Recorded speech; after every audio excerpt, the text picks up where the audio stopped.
Se esse vídeo apareceu para você, é porque essa história vai te emocionar e arrepiar. Então já se inscreve no canal se você gosta desse tipo de história e comenta aí de qual cidade você está assistindo. Meu nome é Ezequiel Santos e estas mãos já enterraram mais do que plantaram. A fazenda acorda antes de mim todos os dias. Ouço o mugido das vacas leiteiras, o relincho baixo do trovão, meu cavalo baio que envelhece junto comigo e o barulho surdo dos cascos na terra seca. Mas o silêncio pesa mais que qualquer som. Faz 3 anos que Maria se foi. Câncer nos ossos, disseram os médicos de São Luís. Levou 8 meses para partir e eu segurei a mão dela até o último suspiro. O menino, nosso João, tinha apenas 17. Morreu no mesmo acidente que levou meus pais, numa curva da BR-135. Caminhão desgovernado. 3 caixões no mesmo dia. Sobrei eu e a terra. Esta manhã acordo com o mesmo gosto amargo na boca. O café esfria na xícara enquanto olho pela janela da cozinha. A porteira do Pasto dos Fundos range sozinha. Preciso consertar aquela dobradiça há 2 meses, mas sempre esqueço. O galpão, onde guardávamos as ferramentas, está meio vazio agora. Vendi a colheitadeira no ano passado. Não faço mais ideia do porquê. Caminho até o curral.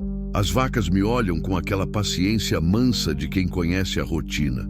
Ordenharia deve começar em 1 hora, mas primeiro preciso verificar o canavial dos fundos. A usina de Codó vai buscar a carga na semana que vem e tem uma parte da plantação que anda me preocupando. O sol já castiga às 8 da manhã. O calor sobe do chão de terra vermelha como uma oração silenciosa, misturando o cheiro doce da cana com o suor que já escorre pelas costas. Sigo a trilha que meu pai abriu 40 anos atrás, quando ainda sonhava em deixar algo de valor para os filhos. Deixou. Só não imaginava que seria apenas para um. As folhas da cana balançam devagar no vento morno. Cigarras cantam alto, como se quisessem cobrir o barulho dos meus pensamentos. Paro no meio da plantação, tiro o chapéu e seco a testa. É quando vejo uma silhueta estranha entre as fileiras de cana. Algo que não deveria estar ali. Alguém. Aproximo-me devagar, o coração disparando sem razão. Entre as folhas altas, uma jovem está caída no chão. O corpo magro, quase translúcido. Os ossos marcando sob a pele pálida como papel. O vestido, que um dia deve ter sido branco, está rasgado e sujo de terra vermelha. Os lábios secos e rachados como madeira velha. Ela respira. Mal, mas respira. Moça! Minha voz sai rouca, desacostumada. Você está me ouvindo? Nada. Os olhos fechados, as mãos frias quando toco seu pulso. Está viva, mas por pouco. Não sei de onde vem o instinto. Talvez seja o mesmo que me fez segurar Maria durante as noites ruins, ou que me fez ensinar João a andar de bicicleta quando ele tinha medo. Pego a jovem nos braços. Ela pesa menos que um saco de ração e caminho de volta para casa. O trovão relincha quando me vê chegando com ela. Até ele sente que algo mudou. Carrego-a para o quarto de hóspedes, aquele que ficava reservado para quando minha irmã vinha visitar, antes de se mudar para Brasília e esquecer que eu existia. Coloco a jovem na cama, corro até a cozinha e volto com uma bacia de água morna e um pano limpo. Limpo o rosto dela devagar, com cuidado de não machucar. A pele está queimada de sol, os lábios gretados. Quando molho a boca dela com água, vejo uma reação. A língua move-se ligeiramente, pedindo mais. Calma, sussurro, sem saber por quê. Você está segura agora. Fico ali sentado ao lado da cama até a noite cair. De vez em quando ela se mexe, murmura algo incompreensível. Preparo uma sopa de galinha bem rala, daquelas que Maria fazia quando João ficava doente. Como a alimentar um passarinho machucado. É quase meia-noite quando ela abre os olhos pela primeira vez. O olhar confuso, assustado, como quem acorda de um pesadelo e não entende onde está. Quem? A voz sai como um fio de vento. Meu nome é Ezequiel. Encontrei você no canavial. Está em segurança. Ela tenta se sentar, mas não tem força. Os olhos percorrem o quarto. Param em mim. Há medo ali, mas também uma gratidão silenciosa. Eu não lembro, sussurra. Não precisa lembrar agora. Precisa descansar. Ela fecha os olhos novamente. Fico sentado na cadeira ao lado da cama, observando a respiração dela ir se acalmando. Pela primeira vez em 3 anos, sinto que tenho um propósito além de apenas existir. Lá fora, o vento faz as folhas da mangueira baterem na janela. Mas não é mais um som solitário. Passa-se uma semana antes que ela consiga falar direito. Acordo todos os dias às 5, faço o café e verifico se ela ainda está respirando. Nos primeiros dias, tinha medo de encontrá-la fria, como aconteceu com Maria naquela manhã de inverno. Mas ela vai se fortalecendo devagar, como planta que encontra água depois da seca. Preparo sopas leves, mingau de aveia, chá de erva cidreira. Sento ao lado da cama e a ajudo a beber, uma colher de cada vez. Ela não pergunta meu nome de novo, mas percebo que me observa quando acha que não estou vendo. No 5º dia, ela consegue sentar sozinha. Como você se chama? Pergunto oferecendo um copo de água. Ela fica em silêncio por um longo tempo. Os olhos percorrem o quarto, como se procurassem a resposta nas paredes. Não sei, diz finalmente. Não consigo lembrar. Tem alguma coisa que você lembra? Frio. Lembro de muito frio e de correr sem parar, com o coração disparado. A voz dela treme. Percebo que as mãos também tremem quando segura o copo. Fugindo, ela continua. Estava fugindo de alguma coisa, ou de alguém. Não insisto. Maria sempre dizia que as palavras vinham quando estavam prontas, não quando a gente queria. No 7º dia, ela levanta da cama sozinha, caminha até a janela e fica ali parada, olhando o canavial onde a encontrei. O sol da tarde desenha sombras no rosto dela. Ainda está magra, mas a cor já voltou às bochechas. Posso ajudar com alguma coisa? Ela pergunta sem se virar. Não precisa se preocupar com isso. Preciso sim. Não posso ficar aqui sem fazer nada. Há uma firmeza na voz que não esperava, como se por baixo da fragilidade existisse algo forte, apenas adormecido. Sabe cozinhar? Acho que sim. No final da tarde, ela prepara um arroz com pequi, que me lembra o tempero da minha mãe. Comemos em silêncio, mas é um silêncio diferente. Não pesa, não dói. Obrigada, ela diz quando termina. Pelo quê? Por não ter perguntado o que eu estava fazendo sozinha no meio do nada. Por não ter me levado para a polícia. Por ter me dado um nome. Eu não te dei nome nenhum.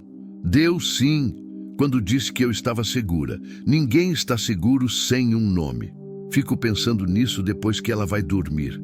Nunca pensei que segurança tivesse a ver com ter nome. Para mim, sempre foi ter um lugar para voltar. Na manhã seguinte, ela está na cozinha quando acordo. Café pronto, pão quentinho saído do forno. Helena, ela diz, sem olhar para mim. Acho que meu nome é Helena. Não sei por que esse momento me marca tanto. Talvez seja porque é a primeira vez em anos que alguém se apresenta para mim. Ou talvez seja por causa do jeito que ela fala o próprio nome, como quem acaba de se encontrar. Helena, repito, testando o som. É um nome bonito. Você acha? Acho. Ela sorri. É o primeiro sorriso que vejo desde que chegou. Pequeno, tímido, mas verdadeiro. É quando ouço o barulho do motor na estrada de terra. Helena ouve também e congela. O sorriso desaparece do rosto como nuvem que o vento leva. Você está esperando alguém? Ela pergunta, a voz tensa. Não. Caminhamos até a janela da sala. Um carro preto para na porteira principal. Não consigo ver quem está dentro por causa dos vidros escuros, mas o motor continua ligado. Eles vieram me buscar. Helena sussurra. Quem? Não sei, mas vieram. O carro fica ali parado por alguns minutos que parecem horas. Depois sai devagar, levantando poeira da estrada. Mas tenho certeza de que não foi embora. Apenas mudou de posição. Helena está tremendo. Preciso ir embora, ela diz. Não posso trazer problemas para você. Que problemas? Não sei. A voz sai mais alta do que queria. Desculpa, é que algo muito ruim aconteceu comigo. Sei disso. Sinto isso. E agora eles me encontraram. Coloco a mão no ombro dela. Está gelada. Ninguém vai te levar daqui contra sua vontade. Você nem me conhece direito. Conheço o suficiente. Não sei de onde vem essa convicção. Faz tanto tempo que não preciso proteger alguém que quase esqueci como é essa sensação. Mas agora ela está aqui, no meu peito, ardendo como brasa. Eles voltam. Helena diz, olhando pela janela. Sempre voltam. Tem razão. O carro preto passa novamente na tarde seguinte. E na outra também. Não para, mas diminui a velocidade quando passa em frente à porteira, como um aviso silencioso. Helena não sai mais de casa. Fica grudada nas janelas, observando a estrada. Às vezes, acordo no meio da noite e a encontro sentada na cozinha, olhando o nada. Helena, chamo uma dessas noites. Estou começando a lembrar, ela diz sem me olhar.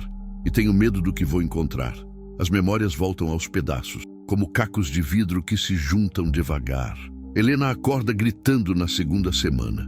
Corro até o quarto e a encontro sentada na cama, o rosto molhado de suor e lágrimas. Um casarão, ela diz, a voz embargada. Grande, com pilastras brancas e jardim cheio de rosas. Tinha um tio. Ele gritava muito. Sento na beira da cama. Ela está tremendo. Por causa de dinheiro. Sempre por causa de dinheiro.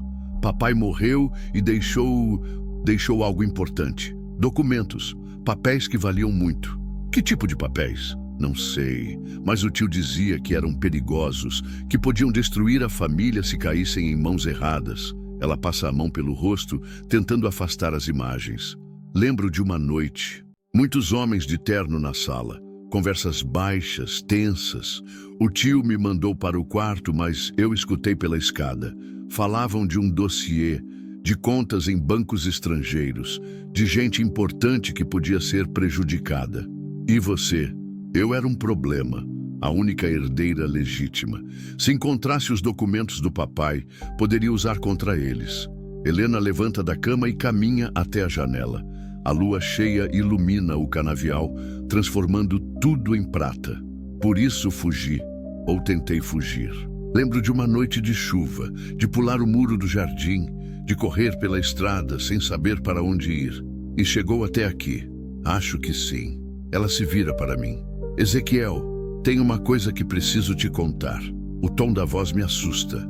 Antes do papai morrer, ele me disse uma frase. Não entendia na época, mas agora, que frase?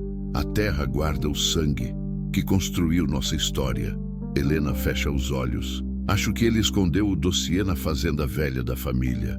A mesma fazenda onde cresceu, onde meu avô criava gado. Onde fica essa fazenda? Interior de Goiás, perto de Pirenópolis. Papai vendia terras por lá quando era mais novo. Fico em silêncio, processando o que acabei de ouvir. Helena não é apenas uma jovem perdida que encontrei no canavial. Ela é o centro de algo muito maior e perigoso. Helena, digo finalmente, se você tem razão, esses homens não vão desistir. Vão continuar procurando até encontrar. Eu sei. E se você encontrar esse dossiê? Então posso provar a verdade, limpar o nome do meu pai e talvez conseguir viver em paz. Olho para ela, pequena, frágil na aparência, mas com uma determinação que me lembra Maria quando decidia alguma coisa. É perigoso, digo. Mais perigoso é continuar fugindo para sempre. Tem razão. Nos dias seguintes, o carro preto aparece com mais frequência. Às vezes são 2 carros. Uma vez, vejo homens de terno andando pela estrada, fingindo que estão apenas caminhando, mas conheço o andar de quem procura alguém. Helena não consegue mais dormir direito. Emagrece novamente. Volta a ter aquele olhar assombrado dos primeiros dias. É quando tomo uma decisão que vai mudar tudo. Vamos para Goiás. Anuncio numa manhã de quinta-feira. O quê? Você ouviu. Vamos atrás desse dossiê. Ezequiel, você não entende? Esses homens, entendo melhor do que você imagina. Sirvo café para nós dois. Sei o que é viver com medo, sei o que é se esconder e sei que isso não é vida. Helena fica me olhando como se tentasse entender quem sou de verdade. Por que você faria isso por mim? É uma pergunta que venho me fazendo há dias. Por que me importo tanto com alguém que conheci há 2 semanas? Por que estou disposto a me meter numa confusão que não é minha? Porque há 3 anos não tenho motivo para acordar de manhã. Respondo. E você me deu um. Ela começa a chorar.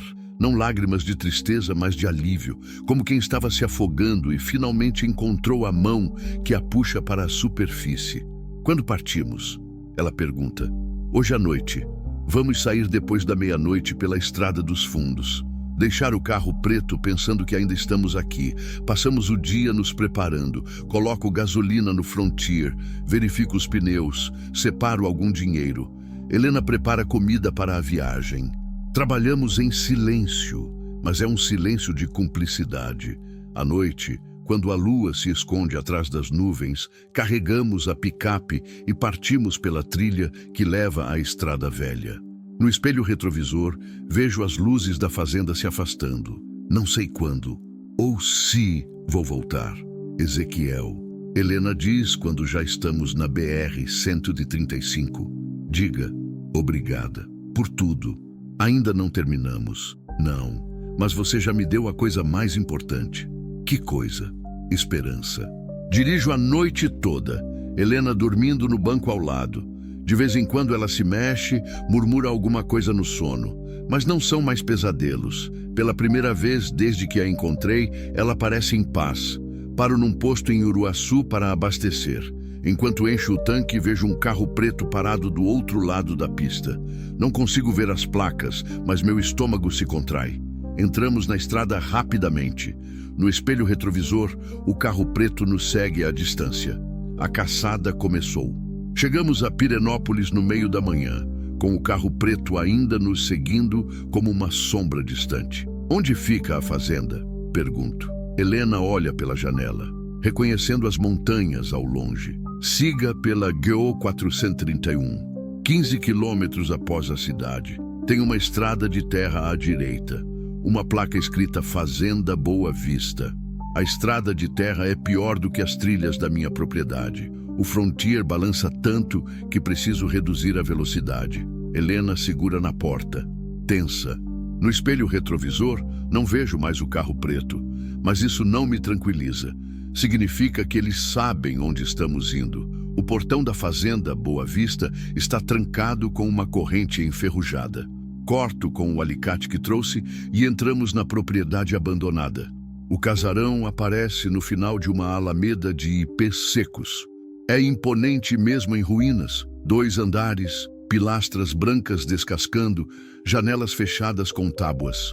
O jardim que Helena lembrava agora é um emaranhado de mato alto. Ah, meu Deus, ela sussurra. Está exatamente como lembro nos pesadelos. Paramos em frente à escadaria principal. O silêncio é pesado, carregado de memórias e segredos. Até os pássaros parecem evitar este lugar. Tem certeza de que quer entrar? Pergunto. Tenho, mas suas mãos tremem quando descemos da picape. A porta principal está trancada, mas uma das janelas laterais tem as tábuas soltas. Forço a entrada e ajudo Helena a passar. O interior do casarão cheira a mofo e tempo perdido. O piso de madeira range sob nossos pés. O escritório do papai ficava no 2º andar, Helena diz. Se ele escondeu alguma coisa, seria lá. Subimos a escadaria de madeira devagar. Cada degrau é um gemido, como se a casa estivesse acordando de um sono antigo. No corredor do 2º andar, Helena para em frente a uma porta dupla. Ali, ela aponta. O escritório é uma sala ampla com estantes vazias e uma mesa pesada de madeira escura. Helena caminha até a janela e olha para fora. Esta janela, papai via todo o pasto. Dizia que era de onde controlava o império dele. Que império? Terras, gado e outras coisas que só descobri depois de morrer. Helena se vira e observa a sala como se tentasse decifrar um enigma. A terra guarda o sangue que construiu nossa história.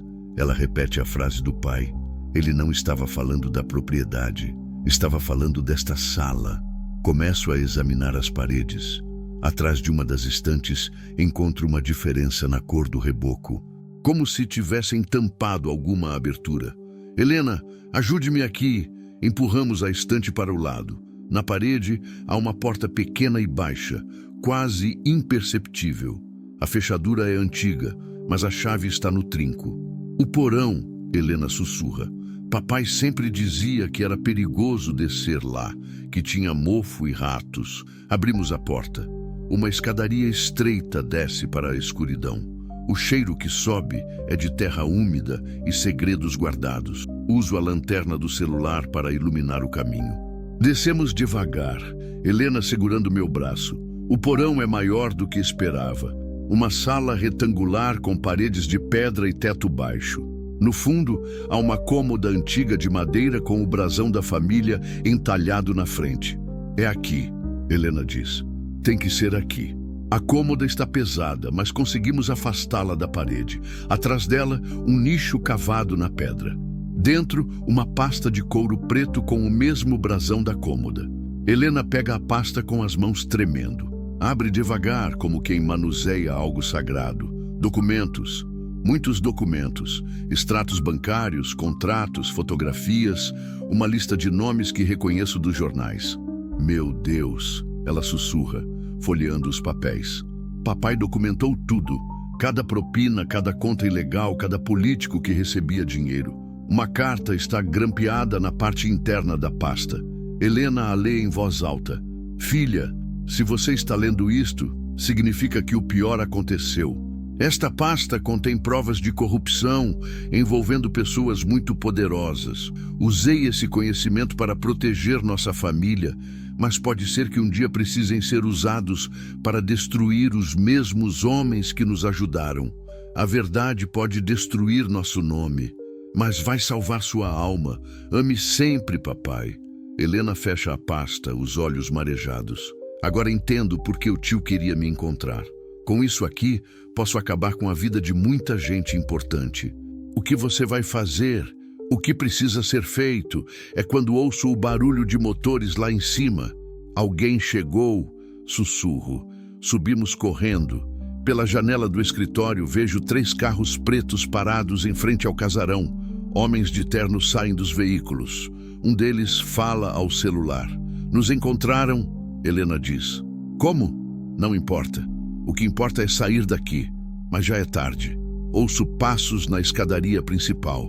Vozes baixas, coordenadas, são profissionais. Tem outra saída? Pergunto.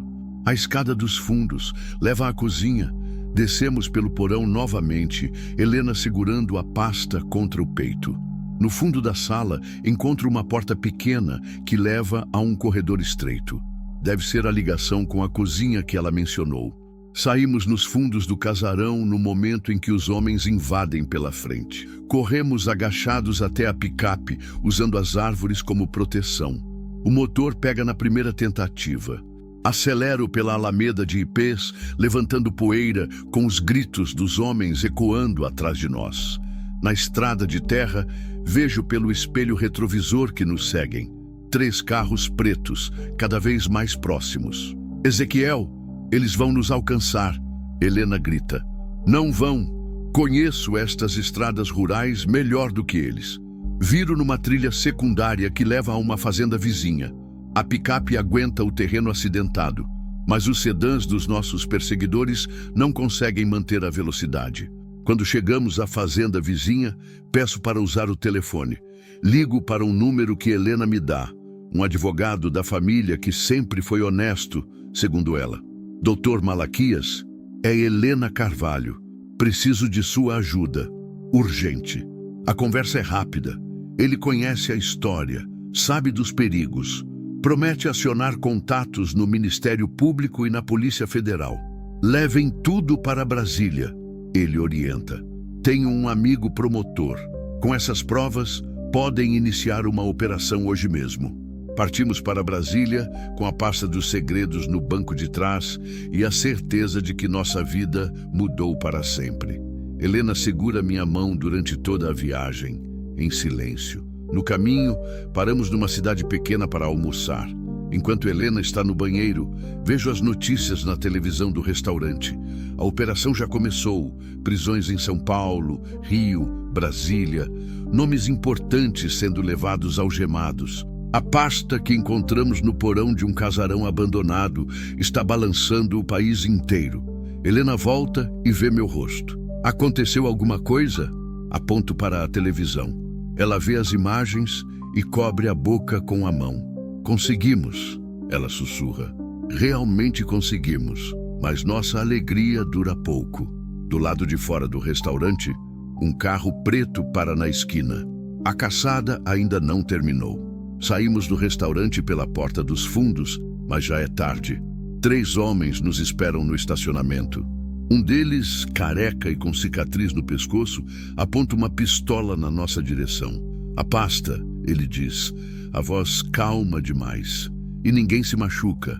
Não temos pasta nenhuma, respondo. O homem sorri sem humor. Senhor Ezequiel Santos, proprietário da fazenda São José, em Buriticupu, Maranhão. Viúvo. Perdeu o filho num acidente há 3 anos. Ele me olha nos olhos. Sabemos tudo sobre vocês. A pasta, por favor. Helena está ao meu lado, tremendo. Sinto o medo dela se transformando em desespero. Se vocês sabem tudo, sabem que a pasta já não está conosco, digo. Onde está? Com quem tem poder para usá-la? O homem faz um gesto para os outros 2. Eles se aproximam. Senhor Santos, o senhor parece um homem inteligente. Não precisa morrer por causa de algo que não lhe diz respeito. Diz respeito, sim, a partir do momento em que vocês ameaçaram quem eu protejo. Que romântico! A voz tem desprezo agora, mas proteção não funciona contra uma bala na cabeça. É quando Helena fala, eu vou com vocês. Não vai, respondo imediatamente. Se eu não for, eles matam você. Ela me olha com lágrimas nos olhos. Não posso deixar isso acontecer. Que tocante, diz o careca. Mas vão os 2 mesmo. Temos planos para a mocinha. Os outros 2 homens se aproximam mais. Um deles tem uma seringa na mão.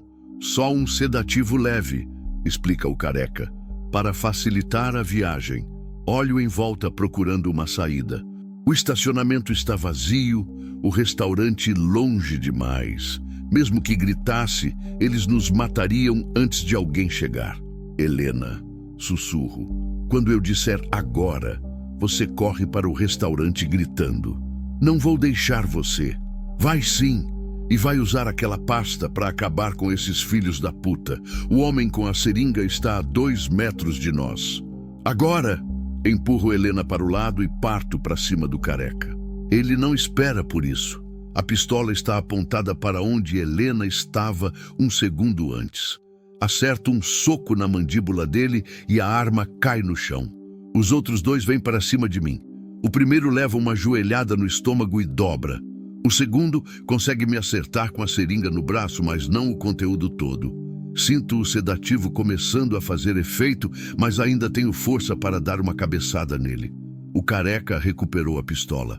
Chega! Helena não correu. Está parada a 5 metros chorando. Eu disse para você correr. Não consigo te deixar. O careca aponta a arma para ela. Muito bem. Agora todo mundo se acalma e entra no carro. O sedativo está fazendo minha visão ficar turva. Sinto as pernas bambas, mas luto contra o efeito. Helena me segura pelo braço. Está tudo bem, ela sussurra. Vamos ficar juntos. Nos colocam no banco traseiro de um dos carros pretos. O careca senta na frente, a pistola sempre apontada para nós. Os outros 2 homens vão nos outros veículos. Para onde estamos indo? Helena pergunta. Um lugar onde vocês podem conversar em paz com nosso chefe.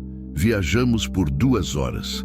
O sedativo me deixa sonolento, mas forço-me a ficar acordado, observando a estrada. Passamos por pequenas cidades do interior goiano, até chegarmos a uma região mais isolada. Paramos em frente a um galpão abandonado, cercado por pasto seco e algumas árvores esparsas. O lugar é perfeito para quem não quer ser incomodado. Chegamos, anuncia o careca. Nos levam para dentro do galpão. O interior cheira a óleo de motor e ferrugem. Há algumas cadeiras velhas. uma mesa improvisada com tábuas e um gerador que faz barulho no canto. Um homem de terno caro está sentado em uma das cadeiras. 50 e poucos anos, cabelos grisalhos, ar de quem está acostumado a dar ordens. Helena, ele diz, levantando-se. Minha querida sobrinha. Helena congela ao ouvir a voz. Tio Augusto. Você nos deu muito trabalho, menina. Muito trabalho mesmo. Augusto caminha até nós. O sorriso no rosto não chega aos olhos. Onde está a pasta do seu pai? Já entregamos para as autoridades. Helena responde, a voz firme apesar do medo. Eu sei, vi as notícias. O sorriso desaparece. Sabe o que você fez? Destruiu 20 anos de trabalho. Acabou com a vida de dezenas de famílias importantes. Acabei com um esquema de corrupção. Acabou com uma estrutura que mantinha o país funcionando. A voz de Augusto sobe, ecoando no galpão. Seu pai era parte disso, enriqueceu com isso. E você, sua ingrata, decidiu morder a mão que te alimentou. Helena dá um passo à frente. Meu pai se arrependeu, por isso deixou as provas. Seu pai era um covarde. Ficou com medo quando as coisas esquentaram e resolveu fazer seguro de vida às nossas custas. Augusto faz um gesto para os homens. Amarrem os dois. Precisamos pensar no que fazer agora que a bomba explodiu. É quando ouvimos o barulho de helicópteros ao longe. Augusto franze a testa, caminha até uma das janelas cobertas por madeira compensada. Pela fresta, vê alguma coisa que o faz praguejar. Polícia Federal! Ele grita para os homens. Como nos encontraram? O careca verifica a arma. Eles devem ter rastreado os celulares. Não importa como. O que importa é sair daqui.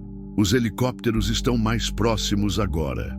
Ouço também o som de vários carros se aproximando pela estrada de terra. Chefe, estamos cercados, diz um dos homens, olhando por outra janela. Augusto puxa uma pistola do coldre. Então não sai ninguém vivo daqui. Helena se joga na minha frente quando ele aponta a arma. Não, se você atirar nele, vai ter que me matar primeiro. Se é assim que você quer. A porta do galpão explode com um estrondo. Fumaça, gritos, homens de preto entrando com metralhadoras. E Polícia Federal, todo mundo no chão. O que se segue são os segundos mais longos da minha vida. Tiros, gritos, confusão. Protejo Helena com o corpo, tentando nos manter longe da linha de tiro. Quando o silêncio volta, Augusto está caído no chão, uma mancha vermelha crescendo no peito. O careca se rendeu, as mãos para o alto. Os outros dois estão algemados. Um agente federal se aproxima de nós. Helena Carvalho? Sim. Agente Moreira, Polícia Federal. A senhora está segura agora. Helena desaba no meu colo, chorando. Não lágrimas de medo, mas de alívio, como quem finalmente pode respirar depois de ficar embaixo d'água por muito tempo. Como vocês nos encontraram? Pergunto ao agente. O Dr. Malaquias nos passou a localização aproximada e tivemos sorte. Um dos celulares que eles usaram não estava protegido. Ele sorri. Também ajudou o fato de que metade dos envolvidos na operação já está cantando. Todo mundo quer fazer delação premiada. Nos levam para Brasília para depor. No trajeto, Helena não solta da minha mão. Fica em silêncio, olhando pela janela do carro oficial. Em que você está pensando? Pergunto. Que acabou. Realmente acabou. E agora? Ela se vira para mim. Agora posso escolher quem eu quero ser. Pela primeira vez na vida posso escolher. No hotel onde nos hospedam em Brasília, Helena fica horas no banho. Quando sai, parece outra pessoa. Não a jovem assombrada que encontrei no canavial, nem a mulher apavorada dos últimos dias. Alguém novo, alguém livre. Ezequiel, ela diz, sentando ao meu lado na cama. Diga, obrigada, por tudo, por ter arriscado sua vida por mim. Você faria o mesmo? Faria? Faria. Ela sorri. É o sorriso mais bonito que já vi na vida. O que você vai fazer agora? Pergunto. Não sei. Pela primeira vez não sei. E isso é maravilhoso. Ficamos ali sentados em silêncio. Lá fora, Brasília acende suas luzes. Dentro do quarto, duas pessoas que se encontraram no lugar mais improvável descobrem que, às vezes, salvar alguém é também uma forma de se salvar. Os jornais não falam de outra coisa durante semanas. Operação Terra Vermelha desarticula esquema bilionário de corrupção. Dossiê encontrado em fazenda abandona, revela propinas a políticos e empresários. Herdeira entrega provas que mudam o cenário político do país. Helena vira capa de revista. Não por escolha, mas porque a história dela vende. A jovem que desapareceu foi dada como morta pela família e ressurgiu com as provas que derrubaram um governo. Ficamos em Brasília por 3 semanas. Depoimentos, reconhecimentos, sessões no Ministério Público. Helena responde a tudo com a paciência de quem finalmente pode contar a verdade. Eu fico ao lado dela em cada audiência. Não por obrigação, mas porque ela pede. Você me dá força, ela diz. E eu entendo, porque ela me dá a mesma coisa. No último dia de depoimentos, o promotor nos chama para uma conversa reservada. Helena, preciso que você saiba que ainda existem riscos, ele explica. Prendemos a maioria dos envolvidos, mas alguns ainda estão foragidos. Pessoas que perderam muito dinheiro e poder por causa do que você fez. O que o senhor está querendo dizer? Que talvez seja prudente vocês saírem do país por alguns meses, até as coisas se acalmarem. Helena me olha. Eu não vou sair do Brasil, ela diz ao promotor. Este é meu país, meu lugar, mas... Não, passei a vida toda fugindo. Não vou fugir mais. Voltamos para o Maranhão numa manhã de céu limpo. Helena não fala muito durante a viagem, apenas observa a paisagem pela janela. Quando passamos pela divisa de Goiás com Tocantins, ela sussurra. Estou indo para casa. Para casa? A fazenda. É lá que quero estar. Chegamos à tarde. A propriedade parece menor depois de tudo que passamos, mas o cheiro da terra vermelha e o som das cigarras me acalmam imediatamente. Helena desce da picape e fica parada no meio do terreiro, respirando fundo. É aqui que eu renasci, ela diz. No canavial onde você me encontrou. Entramos em casa. Tudo está como deixamos, mas parece diferente. Como se os objetos soubessem que voltamos mudados. Helena vai até o quarto de hóspedes onde ficou nas primeiras semanas. Fica ali parada na porta, olhando a cama onde quase morreu de fraqueza e medo. Posso mudar para o seu quarto? Ela pergunta sem me olhar. Pode. Não quero mais dormir sozinha. Naquela noite, deitamos na mesma cama pela primeira vez. Não acontece nada além de uma mão que procura outra no escuro. Mas é mais íntimo que qualquer outra coisa que já vivi. Helena acorda gritando no meio da noite. Pesadelo. Eu a abraço até ela parar de tremer. Sonhei que ainda estava correndo. Ela sussurra. Que nunca ia parar de correr. Não está correndo mais. Tenho certeza? Tem. Aos poucos, estabelecemos uma rotina nova. Helena aprende a cuidar dos bichos, a ordenhar as vacas, a preparar a terra para o plantio. Tem mãos delicadas, mas determinadas, como se tivesse nascido para isso. 2 semanas depois da volta, ela me surpreende. Quero plantar rosas. Rosas? Lá onde você me encontrou, no lugar exato do canavial. Por quê? Para marcar o lugar onde minha vida começou de verdade. Compramos mudas na cidade. Helena escolhe rosas vermelhas, da cor da terra, como ela diz.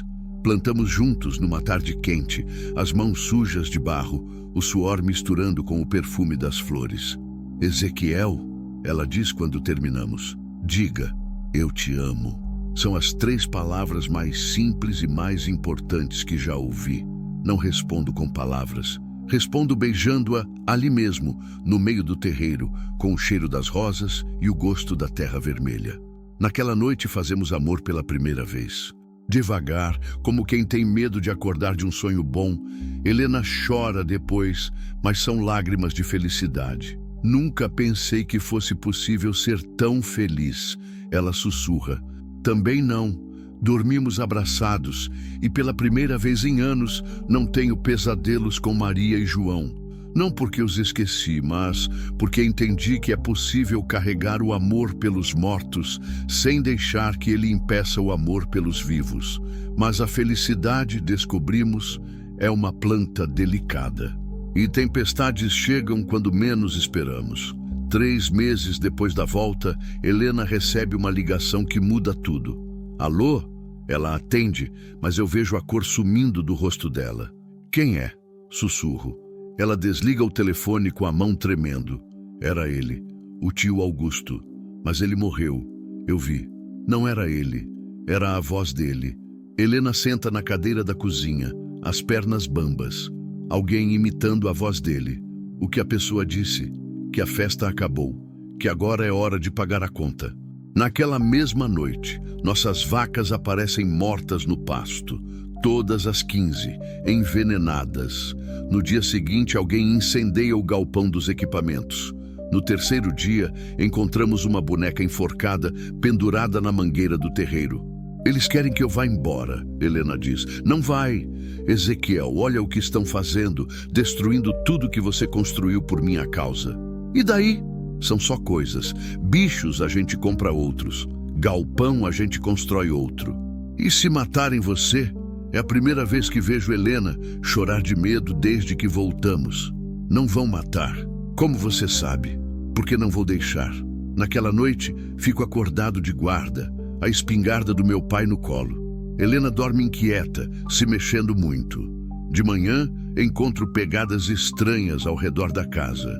Estão testando nossas defesas. Helena, digo na hora do café, precisamos tomar uma decisão. Que decisão? Ou fugimos ou enfrentamos. Ela fica em silêncio por um longo tempo, mexendo o açúcar no café. Você disse que não ia fugir mais, continuo. Disse. Então, Helena levanta da mesa e caminha até a janela. Lá fora, as rosas que plantamos estão começando a brotar. Vamos enfrentar, ela diz. Mas preciso te contar uma coisa. Diga. Na pasta do meu pai tinha uma segunda chave de cofre. Um cofre que ele mantinha em Imperatriz. Nunca falei isso para a polícia. Ana, por quê? Porque não sabia se podia confiar em todo mundo. Ela se vira para mim. Mas agora acho que vamos precisar do que está lá dentro. O que tem no cofre? Não sei. Mas meu pai disse uma vez que era o seguro do seguro. Alguma coisa que ele guardava para o caso de tudo dar errado. Olho para Helena. Pequena, frágil na aparência, mas com uma coragem que me assusta e me inspira ao mesmo tempo. Quando vamos para a Imperatriz? Hoje. Agora. Por que a pressa? Porque sinto que não temos mais muito tempo. Ela está certa. Quando voltamos de Imperatriz naquela tarde, com uma segunda pasta ainda mais explosiva que a primeira, encontramos nossa casa revirada. Móveis quebrados, roupas espalhadas, a geladeira virada no chão. Mas isso não é o pior. O pior é a mensagem escrita com tinta vermelha na parede da sala. Última chance. Some ou morra. Helena lê a mensagem e não demonstra medo. Demonstra raiva. Filhos da puta, ela diz entre os dentes. É a primeira vez que a ouço falar palavrão. Helena, não, Ezequiel. Chega. Ela pega a segunda pasta e a abraça contra o peito. Eles querem guerra? Vão ter guerra. Naquela noite ligamos para o promotor em Brasília. Contamos sobre a segunda pasta, sobre as ameaças, sobre tudo. Ele promete mandar uma equipe de proteção, mas vai demorar 2 dias para chegar. Conseguem se esconder por 2 dias? Ele pergunta. Podemos, respondo. Mas quando desligo o telefone, sei que estou mentindo. Eles não vão esperar 2 dias. Helena também sabe. Está sentada na cama, limpando a pistola que encontramos na segunda pasta. Você sabe atirar? Pergunto. Aprendi quando era pequena. Papai me ensinou. Bem o suficiente para não morrer calada. Passamos a noite acordados, revezando a guarda. Helena no quarto, eu na sala. A cada barulho, a cada movimento do vento, nossos corações disparam. De madrugada, o trovão começa a relinchar nervoso no curral. Eles chegaram, Helena sussurra. Pego a espingarda e caminho até a janela. Na luz da lua, vejo sombras se movendo entre as árvores. muitas sombras. A tempestade final está começando. São 4 da manhã quando os primeiros tiros estilhaçam as janelas. Helena está ao meu lado, agachada atrás do sofá da sala. Seus olhos não mostram medo, mostram determinação. A pistola na mão dela parece uma extensão natural de seu braço. "Quantos você viu?" Ela sussurra. "Pelo menos 6, talvez mais." Outra rajada de tiros, desta vez mirando na porta da frente. "A madeira velha não vai resistir muito tempo." "Ezequiel Santos!" grita uma voz lá fora. "Sabemos que vocês estão aí dentro. Reconheço a voz. É o careca que nos ameaçou no estacionamento, aquele que deveria estar preso. Entregue a mulher e a pasta, e você vive para ver o sol nascer." Helena aperta minha mão. "Não responda," ela sussurra. "Eles sabem que não vamos entregar nada. Tem razão. Isto não é uma negociação, é uma execução." O silêncio dura alguns minutos. Depois, ouço passos se aproximando da casa pelas laterais. Estão cercando a propriedade. "Helena, escuta bem," sussurro. "Se algo der errado, você pega a pasta e sai pela porta dos fundos, vai para o canavial e se esconde até amanhecer. Aí você corre para a estrada principal e para o primeiro carro que aparecer. Eu não vou te deixar." "Vai sim. Aquela pasta é importante demais para ser perdida. E você é importante demais para mim." Antes que eu possa responder, a porta da frente explode. Granadas de efeito moral. A sala se enche de fumaça e luz. Atiro para a porta enquanto Helena corre para o corredor. Acerto alguém. Ouço o grito de dor, mas outros já estão entrando. Pelos fundos, grito para Helena. Ela hesita por um segundo. Me olha como se fosse a última vez e corre. Continuo atirando, tentando dar tempo para ela escapar. A espingarda só tem mais 2 cartuchas. Depois disso, vou ter que improvisar. Um homem aparece na sala. Não é o careca. É mais jovem, nervoso. Atiro e ele cai. A espingarda fica vazia. Corro para a cozinha atrás de Helena. Ela está parada na porta dos fundos, a pistola apontada para fora. Tem 2 na parte de trás. Ela diz sem me olhar, esperando a gente sair. Estamos presos. É quando ouço o barulho que mais temia. Sirenes ao longe. "A polícia," Helena sussurra. "Ou mais deles." Mas as sirenes estão se aproximando rápido demais para ser reforço dos nossos atacantes. E são muitas. Mais de uma. O careca grita lá fora. "Maldição! Como eles sabem? Chefe, temos que sair daqui." "Não sem a pasta." Mas já é tarde. As sirenes estão quase na nossa porteira. Vejo luzes piscando na estrada. "Polícia Federal! Larguem as armas!" O que se segue é um tiroteio que parece durar horas, mas deve durar apenas minutos. Helena e eu ficamos abraçados no chão da cozinha enquanto balas voam por toda parte.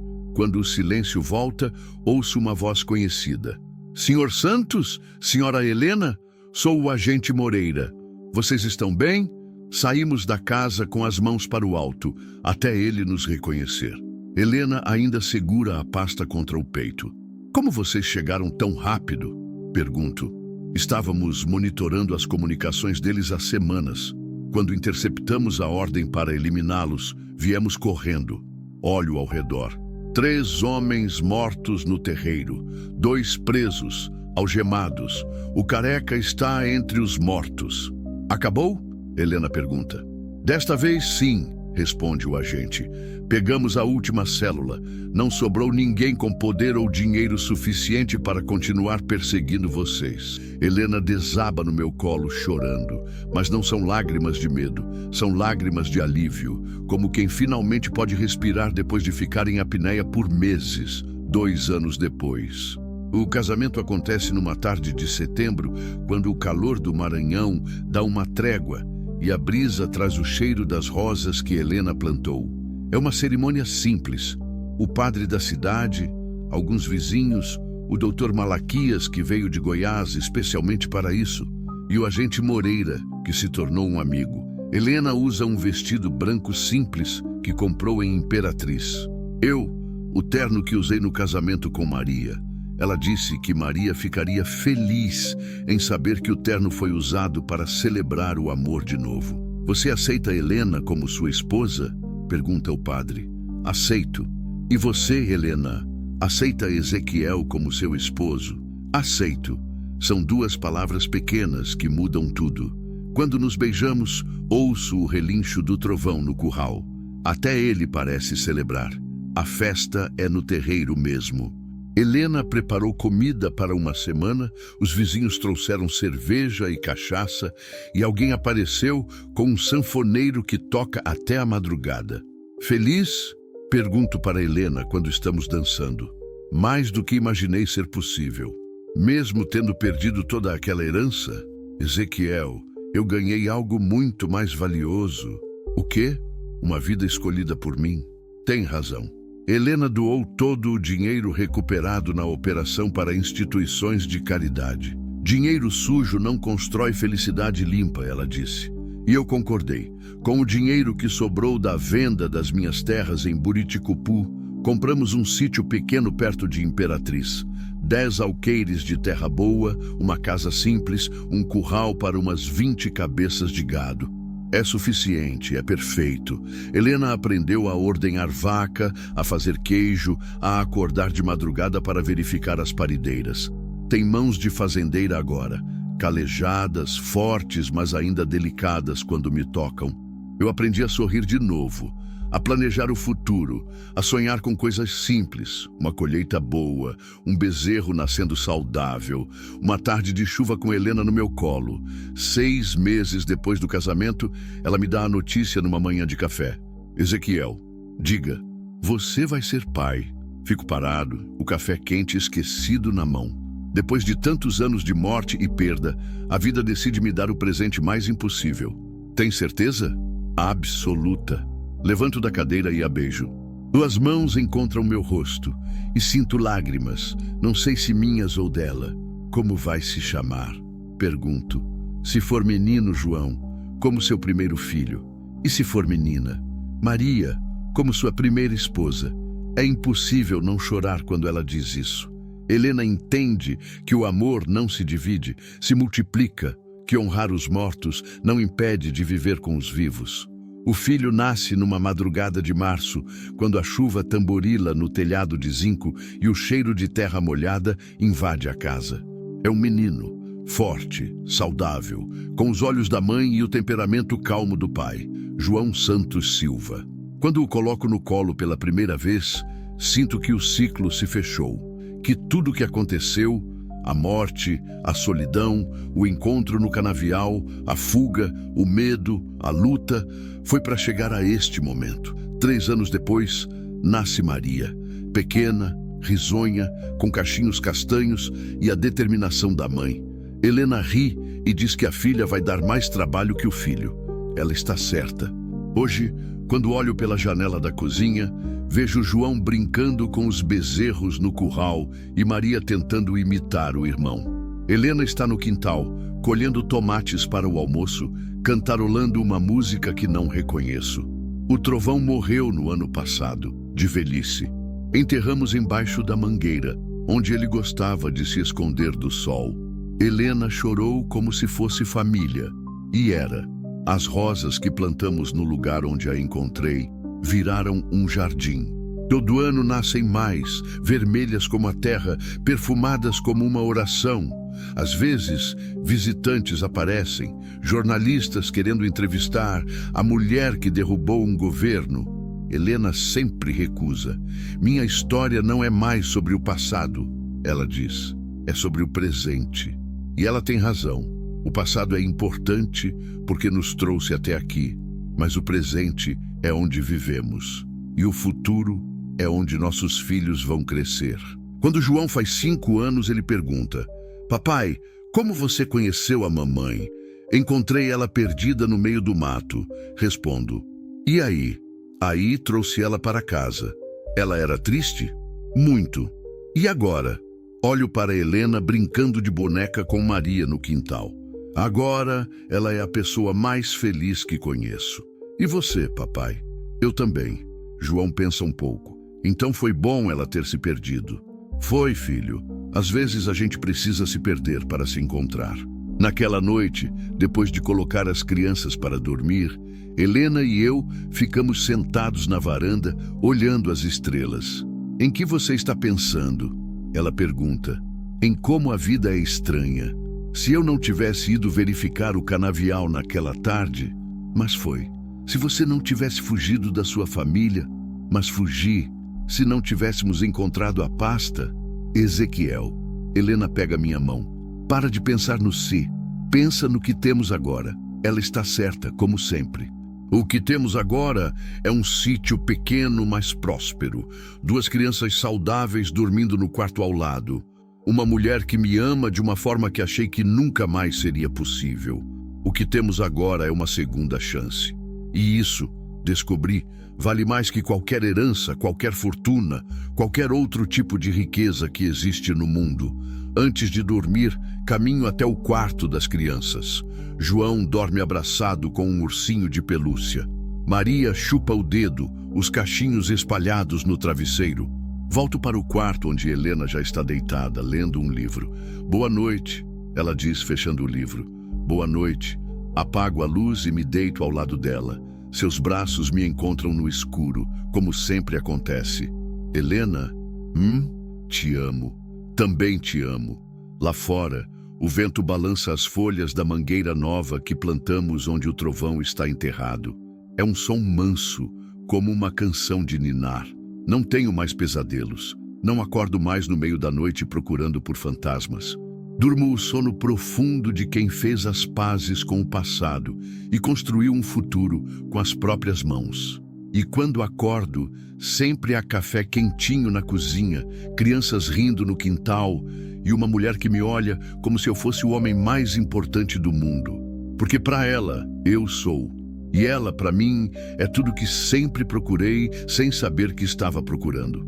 O amor que encontrei no lugar onde menos esperava. A família que renasceu da terra vermelha e do silêncio. A prova de que, mesmo depois da tempestade mais violenta, sempre é possível recomeçar. O cavalo branco resfolega baixinho quando puxo as rédeas em frente ao portão enferrujado. 20 anos se passaram desde a última vez que estive aqui, mas reconheço cada pedra, cada curva da trilha que leva à antiga fazenda São José. Meu nome ainda é Ezequiel Santos, mas agora sou também outras coisas. Marido de Helena há 18 anos, pai de João e Maria, avô de 2 netas que enchem minha vida de risos e travessuras. Sou um homem de 62 anos que aprendeu que a vida não termina quando pensamos que terminou. Helena está ao meu lado, montada em sua égua castanha, os cabelos agora pintados de fios prateados. As mãos mais enrugadas, mas ainda delicadas quando tocam meu rosto. Ela insistiu em vir comigo nesta viagem de volta ao passado. Tem certeza de que quer entrar? Pergunto, olhando para a propriedade abandonada. Tenho. Precisamos fazer isso. Desmontamos os cavalos. O portão range quando o empurro. O mesmo som de 20 anos atrás. A trilha está tomada pelo mato, mas ainda dá para passar. Caminhamos devagar, em silêncio, até avistarmos a casa onde tudo começou. Está pior do que imaginava. O telhado desabou em algumas partes, as janelas estão quebradas e a vegetação tomou conta do terreiro. Mas a estrutura principal ainda está de pé, resistindo ao tempo como uma testemunha teimosa do passado. Ali, Helena aponta para uma área atrás da casa. É onde você me encontrou. O canavial não existe mais. No lugar, um pasto seco e algumas árvores esparsas. Mas caminhamos até lá mesmo assim. Helena para no ponto exato, como se o corpo dela lembrasse o lugar onde quase morreu e onde verdadeiramente nasceu. Às vezes sonho com aquela tarde, ela diz, ajoelhando na terra vermelha. Acordo assustada, pensando que ainda estou perdida. Mas não está. Não. Ela sorri, pegando um punhado de terra na mão. Nunca mais estive perdida depois daquele dia. Ficamos ali alguns minutos, cada um perdido em suas próprias memórias. Depois, caminhamos de volta para a casa.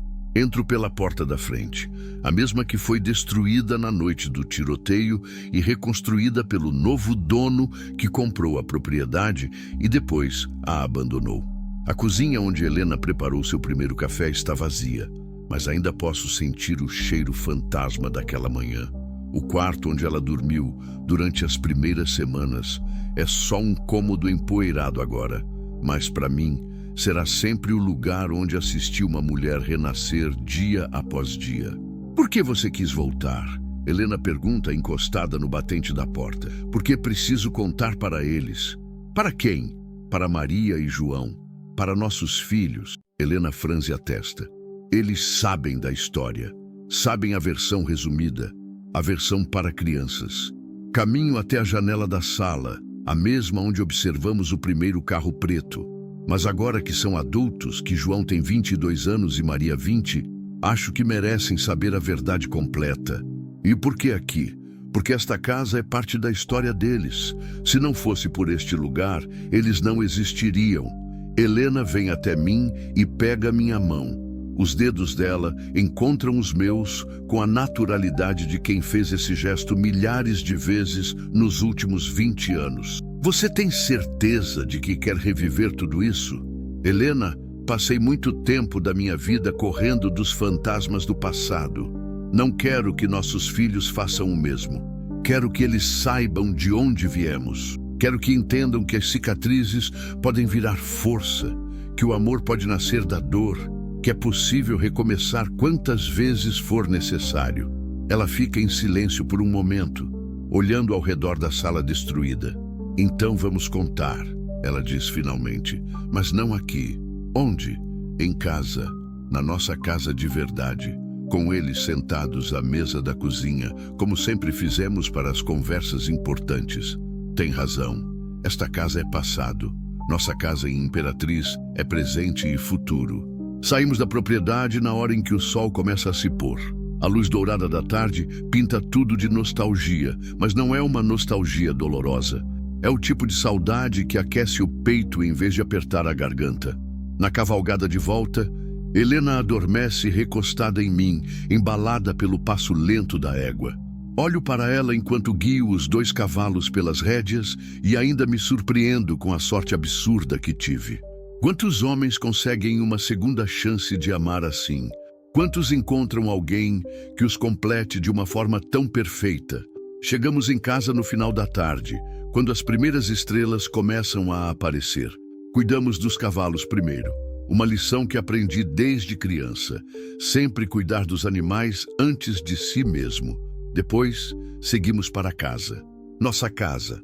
Um sobrado simples de 3 quartos, com uma varanda onde passamos as tardes de domingo e um quintal grande, onde as netas brincam quando vêm nos visitar.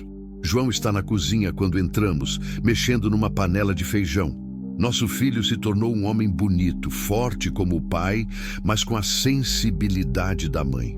Trabalha como veterinário na região. É casado com uma professora chamada Ana e tem 2 filhas pequenas que são a alegria da nossa vida. A pai, mãe, ele diz, vindo nos abraçar. Como foi a viagem? Necessária, respondo. Onde está Maria? Chegando. Ligou há pouco dizendo que estava saindo de Brasília. Maria seguiu um caminho diferente do irmão. Formou-se em Direito, trabalha no Ministério Público Federal e dedica a vida a combater a corrupção, como se tivesse herdado a missão da mãe sem nem saber disso. É solteira por escolha. Diz que ainda não encontrou alguém que valha a pena dividir a vida.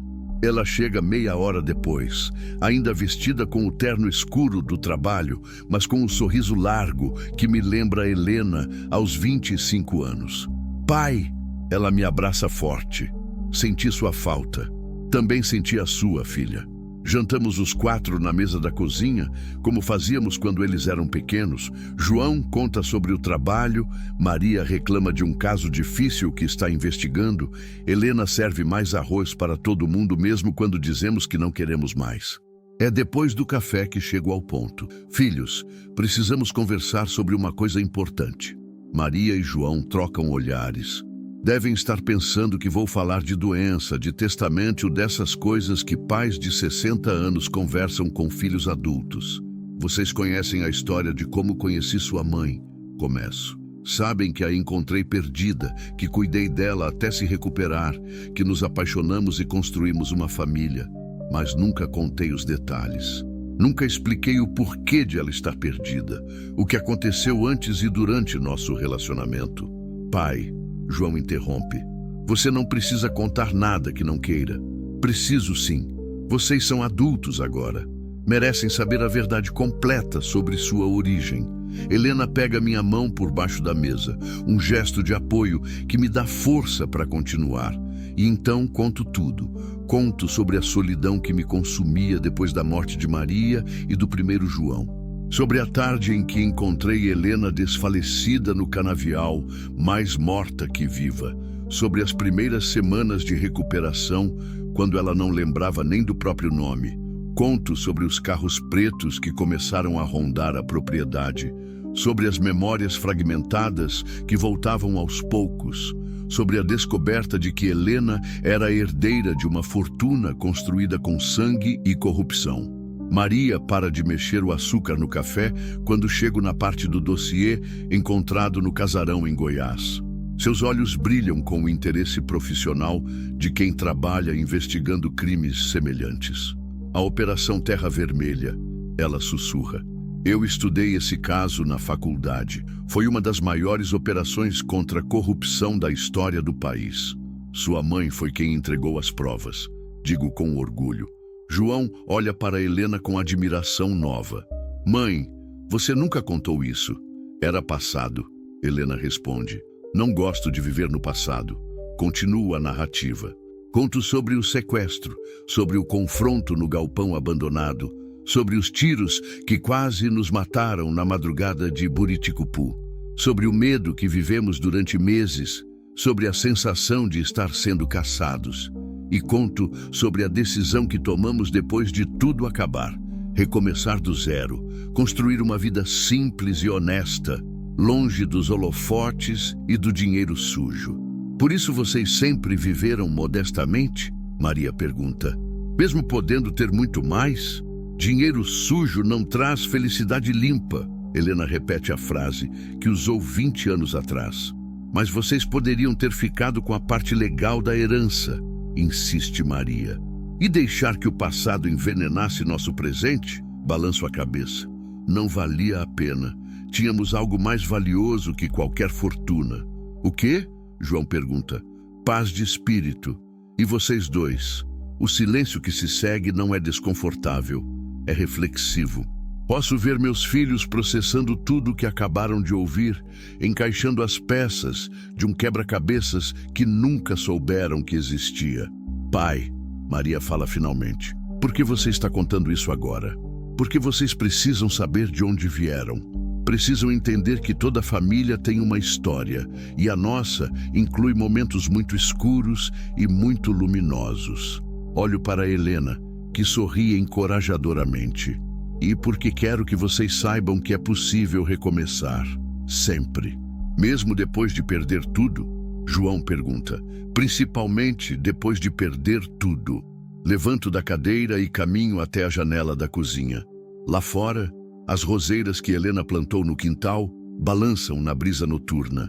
Eu perdi minha primeira família de forma trágica. Passei anos achando que minha vida tinha acabado, mas encontrei sua mãe e ela me ensinou que final não é a mesma coisa que recomeço. E você, mãe? Maria se vira para Helena. Não sente falta da vida que poderia ter tido? Helena ri baixinho. Maria, eu tive a vida que poderia ter tido. Esta vida, com vocês, com seu pai, nesta casa, nesta cidade. Ela olha ao redor da cozinha simples, mas cheia de memórias. Fortuna eu não sei o que faria com ela, mas família eu sei valorizar. João se levanta e abraça a mãe. Obrigado por ter escolhido esta vida. Obrigado por ter escolhido o papai. Maria acrescenta, se juntando ao abraço. Eu fico observando os três se abraçando e sinto aquela sensação familiar de completude, como se todos os pedaços quebrados da minha vida tivessem finalmente encontrado seu lugar. Mais tarde, depois que João volta para casa e Maria sobe para o quarto de solteira, que mantemos sempre arrumado para ela, Helena e eu ficamos sozinhos na varanda. Como você se sente? Ela pergunta. Aliviado. Sinto que finalmente fechei o ciclo. Não se arrepende de nada? Penso na pergunta. Poderia ter ficado com parte da herança de Helena. Poderia ter continuado a fazenda em Buriticupu. Poderia ter tomado 1000 decisões diferentes ao longo desses 20 anos. Não, respondo com certeza. Cada escolha que fizemos nos trouxe até aqui. E aqui é exatamente onde eu quero estar. Helena encosta a cabeça no meu ombro. Ficamos assim, em silêncio, observando as estrelas que brilham sobre nosso pequeno mundo. Ezequiel, ela diz depois de um tempo. Você acha que existe destino? Por quê? Porque às vezes penso no quanto tinha que dar errado na minha vida para dar certo na nossa. Se meu pai não tivesse morrido, se meu tio não fosse corrupto, se eu não tivesse fugido, se não tivesse me perdido justamente no seu canavial... Helena, se qualquer uma dessas coisas não tivesse acontecido, não estaríamos aqui agora. Mas aconteceu, e estamos aqui. Por isso pergunto se você acredita em destino. Fico pensando. Durante muito tempo acreditei que o destino era cruel, que ele só tirava coisas importantes de mim. A esposa, o filho, os pais, a esperança. Mas depois Helena apareceu na minha vida e tudo mudou. Acho que acredito em oportunidade, digo finalmente. O destino talvez coloque as pessoas no nosso caminho, mas somos nós que decidimos o que fazer com elas. E você decidiu me salvar. Decidi tentar. Quem me salvou foi você. Ela levanta a cabeça e me olha. Como assim? Helena, quando te encontrei naquele canavial, eu estava morto por dentro há 3 anos. Só não sabia disso ainda. Você me deu um motivo para viver de novo. E você me deu um lugar para pertencer. Nos beijamos ali na varanda, sob as estrelas, como 2 adolescentes descobrindo o amor pela primeira vez. Mesmo depois de 20 anos juntos, ainda sinto borboletas no estômago quando ela me toca. Para onde vamos agora? Pergunta Helena quando nos separamos. Como assim? Nossos filhos estão criados. Temos netos lindos. Você se aposentou da prefeitura no ano passado, eu fechei o salão de beleza. Temos tempo e saúde. Para onde vamos a partir de agora? É uma pergunta que venho me fazendo há meses. Pela primeira vez em décadas, não temos responsabilidades urgentes, não temos crises para resolver, não temos filhos pequenos para criar. Podemos viajar, sugiro, ver o mar. Você sempre disse que queria conhecer o Nordeste inteiro. Podemos. Ou podemos adotar mais um filho, tem muita criança precisando de lar. Podemos. Ou podemos simplesmente ficar aqui, cuidando do quintal, recebendo os netos nos finais de semana, envelhecendo devagar e juntos. Podemos, ela repete sorrindo. O que você quer fazer? Helena fica em silêncio por um momento, olhando para o céu estrelado. Quero fazer tudo isso. Quero viajar, quero cuidar de quem precisa, quero envelhecer ao seu lado. Ela me olha nos olhos. Quero viver tudo que não pude viver nos primeiros 25 anos da minha vida. Então vamos viver, juntos, para sempre. Entramos para dormir de mãos dadas, como fazemos todas as noites há 20 anos. No quarto, Helena se arruma para dormir enquanto eu escovo os dentes. Quando me olho no espelho do banheiro, vejo um homem de 62 anos com cabelos grisalhos, rugas ao redor dos olhos e as mãos calejadas de quem trabalhou a vida inteira. Mas também vejo um homem em paz, um homem que encontrou o amor 2 vezes na vida e soube valorizá-lo. Um homem que perdeu uma família e ganhou outra. Um homem que aprendeu que recomeçar não é covardia, é coragem. Deito na cama ao lado de Helena. Ela se aconchega nos meus braços, como sempre faz. Boa noite, ela sussurra. Boa noite. Te amo. Também te amo. Antes de dormir, penso na viagem que fizemos hoje à velha fazenda. Penso na casa abandonada, no canavial que não existe mais, nos fantasmas do passado que finalmente posso encarar sem dor. Penso em como é estranho e maravilhoso que o lugar da minha maior tristeza tenha se tornado também o lugar do meu maior encontro. Lá fora, o vento faz as folhas das roseiras sussurrarem no quintal. É um som diferente do vento que balançava a mangueira na fazenda velha. Mais alegre, mais acolhedor. É o som de uma vida bem vivida. É o som de uma história que terminou bem. É o som de duas pessoas que se perderam para se encontrarem, que fugiram para chegarem em casa, que morreram um pouco para renascerem completamente. Durmo sorrindo, com Helena nos meus braços, e a certeza de que amanhã será outro dia de uma vida que vale a pena ser vivida. Porque às vezes, quando pensamos que nossa história acabou, ela está apenas começando.